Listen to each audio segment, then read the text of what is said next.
దూరదృష్టి రాబో నాపదలను లేబోనియ్యకమై ముందు తెలిసి మెలంగునో ప్రాబ్లెమ్ గలవాడే శోభిల్లు నెల నతడే అంటూ దూరదృష్టితో మెలిగితే ఆపదలను తప్పించుకోగలరని వర్ణించాడు ఒక కవి.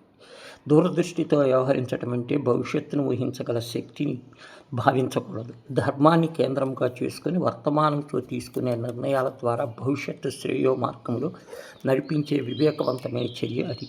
అలాంటి కార్యాల వల్ల లోకహితం జరుగుతుంది. మున్ముందు సమస్యలను పసిగట్టి పరిష్కరించగల విపత్తులను ధీటుగా ఎదుర్కొన్న వివేకులను గురించి పురాణాలు వివరించాయి. దూరదృష్టి పరిపూర్ణ నిదర్శనము శ్రీకృష్ణుడు. కురుక్షేత్ర యుద్ధము మొదలవకముందే దాని ఫలితము ఆయనకు తెలుసు. పాండవులు విజయంతో పాటు చెల్లించాల్సిన మూల్యాన్ని ముందే ఊహించాడు. కాబట్టి రాయబారిగా హస్తినాపురానికి వెళ్ళాడు. శాంతి చర్చలు విఫలమైనప్పుడు మాత్రమే యుద్ధాన్ని అంగీకరించాడు. భీష్మ ద్రోణుడు వంటి అజేయుల్ని ఎదుర్కోవలసిన ఉందని తెలిసి ధర్మాన్ని నిలపటానికి కఠిన నిర్ణయాలు తీసుకోవాలని బోధించాడు. జరగబోయే దాన్ని మాత్రమే ఊహించలేదాయన. ధర్మ పరిరక్షణమైన బాధ్యతను స్వీకరించాడు. సీతమ్మ జాడ తెలుసుకోవటమే తనకు అప్పచెప్పిన కార్యమైనప్పటికీ ఆమెకు శ్రీరాముడు అంగుళీయకాన్ని అందించి తిరిగి వెళ్ళలేదు.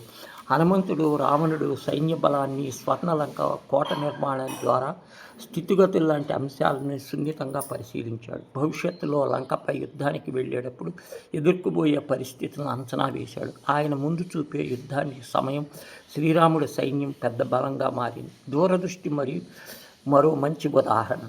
విభీషణుడు రావణుడి పనులు ధర్మ విరుద్ధమైనవి. రాక్షస సజాతి వినాశనం తప్పదని ముందే గ్రహించి సీతాదేవి తిరిగి అప్పజెప్పమని సోదరుని హెచ్చరించాడు. కలగబోయే దుష్పరిణామాలను నిండు సభలో వివరించాడు. తన హితబోధలు పెడచెవిన పెట్టినందుకే అన్నను జన్మభూమిని వదిలి శ్రీరాముడి శరణ కోరాడు. అది విభీషణుడి పిరికితనము కాదు, ధర్మాన్ని దర్శించగలిగిన అతని దూరదృష్టికి తార్కాణం. కఠినోపనిషత్తు ప్రకారము నచికేతుడు యమధర్మరాజు కలిసినప్పుడు తాత్కాలిక సుఖాలను తిరస్కరించి శాశ్వత శ్రేయస్సును అందుకున్నాను. బాలుడైనప్పటికీ జీవిత సారాన్ని, భవిష్యత్తుకు సరైన మార్గం ఎంచుకోవటం నిజమైన దూరదృష్టికి ఉదాహరణ.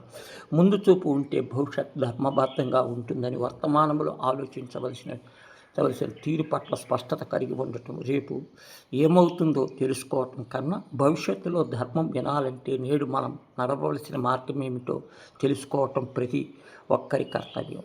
మళ్ళా దారిలో పయనించి కష్టాలను ఎదుర్కోవటం కన్నా మంచి మార్గాన్ని ఎంచుకొని అంతర్యామిని ప్రార్థించటం జీవితానికి అర్థవంతమవుతుంది.